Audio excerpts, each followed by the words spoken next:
Assalamualaikum warahmatullahi wabarakatuh. Halo semuanya, kembali lagi dengan saya Muhammad Rafka Saliman Al-Farizi. Pada materi kali ini, saya akan ngejelasin pengenalan networking model. Nah, pada modul sebelumnya, pada modul pertama, saya sudah menjelaskan sedikit tentang networking model itu. Ada TCP/IP, UDP, dan OSI layer. Kita pada modul kali ini akan saya jelasin lebih lanjut tentang networking model. Nah, yang pertama ada definisi. Networking model adalah sebuah konsep dalam arsitektur jaringan yang digunakan sebagai standar dalam proses komunikasi data perangkat dalam jaringan. Selain menjadi standar networking model, ini juga memberikan panduan tentang bagaimana data dikirim, diterima, dan diproses dalam jaringan. Nah, di sini ada before dan after networking model. Jadi sebelum adanya networking model, dulu itu ada yang namanya chaos networking. Chaos networking ini tidak tersusun rapi dan sangat berantakan, sehingga jaringan ini akan sulit dipahami dan diimplementasikan. Sekarang ada yang namanya modeled networking. Ini itu sangat tersusun dan terstruktur sehingga kita dapat lebih mengerti tentang model networking. Yang pertama ada application, presentation, session, transport, network, data link, dan physical.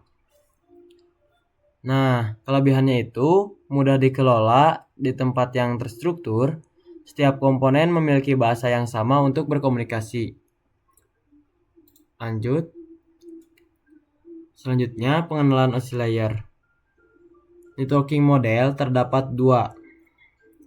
Nah, yang pertama, networking sekarang menggunakan TCP/IP model ini karena TCP/IP lebih less formal dibandingkan OSI. Sebaliknya, karena OSI lebih kompleks, maka sering digunakan untuk kebutuhan edukasi. Selanjutnya, sama pengenalan OSI layer juga. OSI model dikembangkan oleh International Organization for Standardization (ISO) sebagai kerangka kerja untuk menghubungkan sistem yang berbeda dalam jaringan. OSI model memecah proses komunikasi menjadi 7 lapisan, dari fisik hingga aplikasi, untuk memberikan standar komunikasi yang konsisten. Lanjut. Nah, di sini ada pengenalan TCP/IP. TCP/IP model atau Transmission Control Protocol atau Internet Protocol. TCP/IP model juga dikenal sebagai protokol internet. Merupakan dasar dari jaringan internet dan didesain lebih sederhana dibanding OSI model dengan hanya 4 lapisan.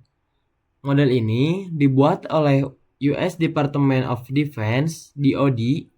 Model ini menggabungkan fungsi beberapa lapisan OSI ke dalam satu lapisan yang lebih luas. Cara kerja jaringan TCP/IP. Yang pertama, memecah data menjadi paket kecil. Cara pekerja pertama yaitu memecah data menjadi paket-paket kecil sebelum ditransmisikan ke media lain yang disebut layer. Jadi data-datanya tuh yang mau dikirimkan itu dipecah ke router-router sehingga akan dikirim ke penerima. Paket dikirim melalui router-router berfungsi untuk mengirimkan sekaligus menentukan rute pengiriman paket data. Yang ketiga, paket berhasil dikirim ke tujuan. Jika paket sudah terkirim dan sampai di alamat tujuan, selanjutnya layer TCP/IP akan menjalankan tugasnya masing-masing, mulai dari penerjemahan sinyal menjadi data hingga akhirnya disusun menjadi sebuah file utuh. Nah, di sini ada struktur OSI versus TCP/IP model. Nah, maaf karena gambarnya agak kurang jelas. Ini tuh sama kayak yang saya jelasin di modul pertama, yaitu perbedaan dari dua model ini. OSI itu terdapat 7 lapisan: application, presentation, session, transport, network, data link, dan physical.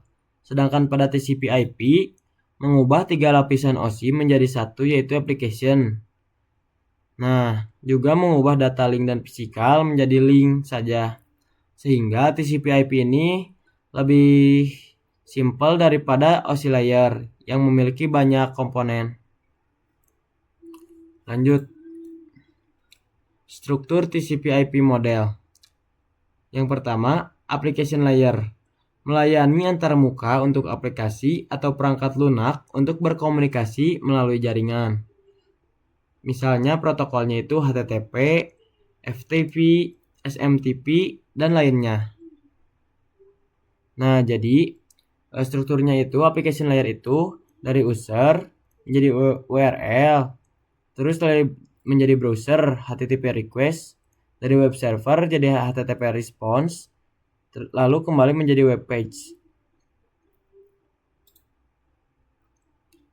Yang kedua ada transport layer, mengatur pengiriman data dan memastikan keandalan komunikasi antara aplikasi pada host yang berbeda.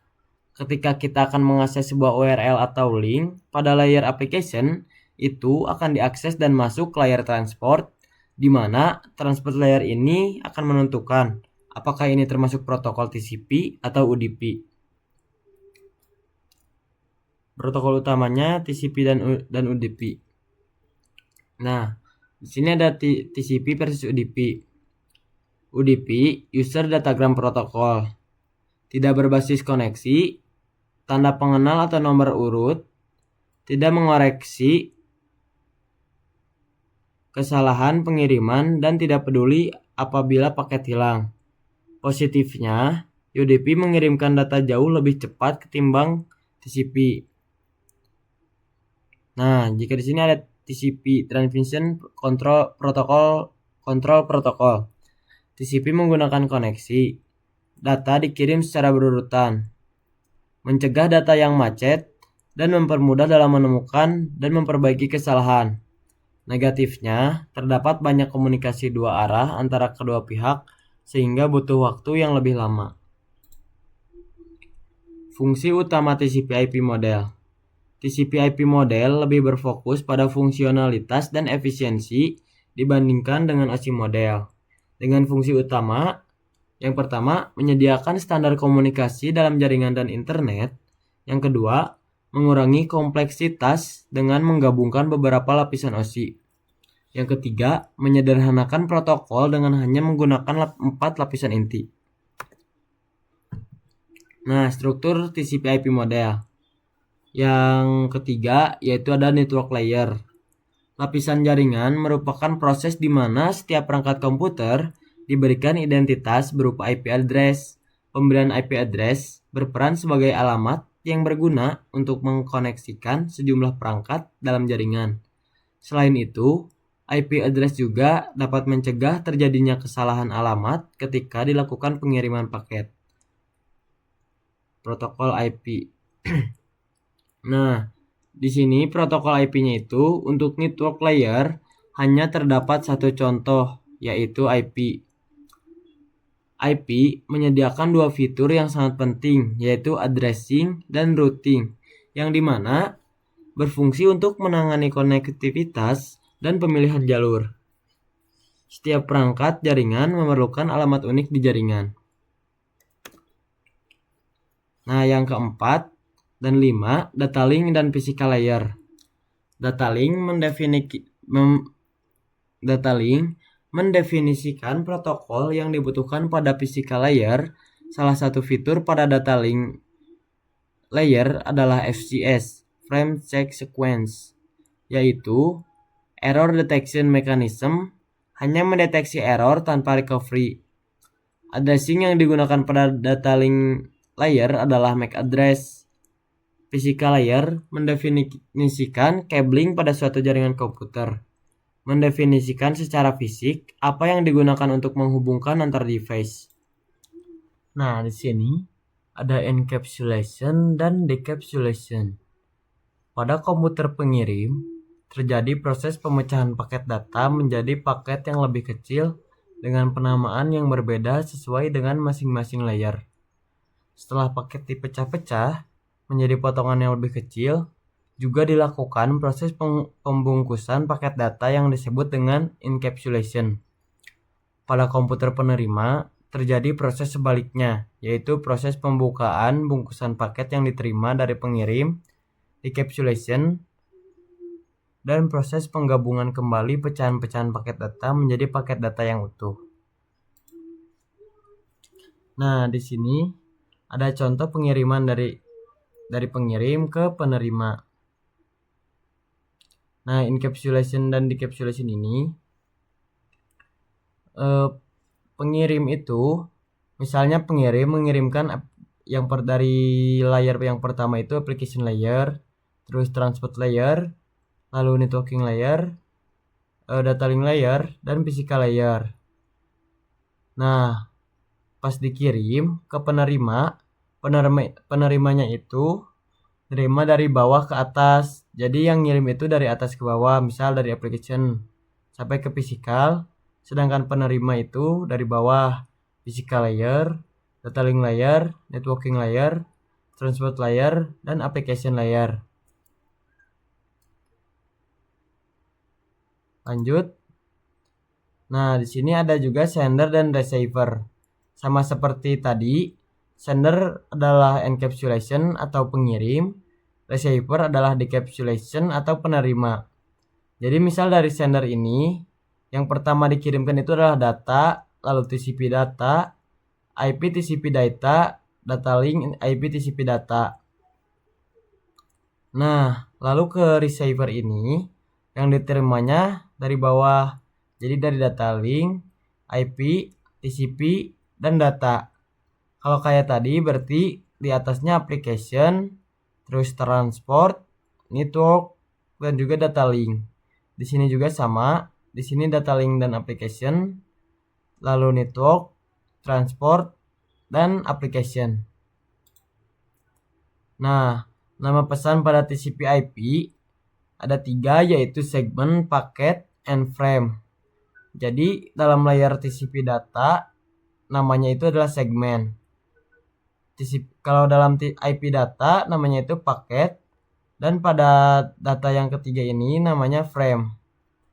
Mungkin cukup sekian materi modul 3 dari saya. Mohon maaf bila penjelasannya kurang atau sulit dimengerti. Sekian dari saya. Wassalamualaikum warahmatullahi wabarakatuh.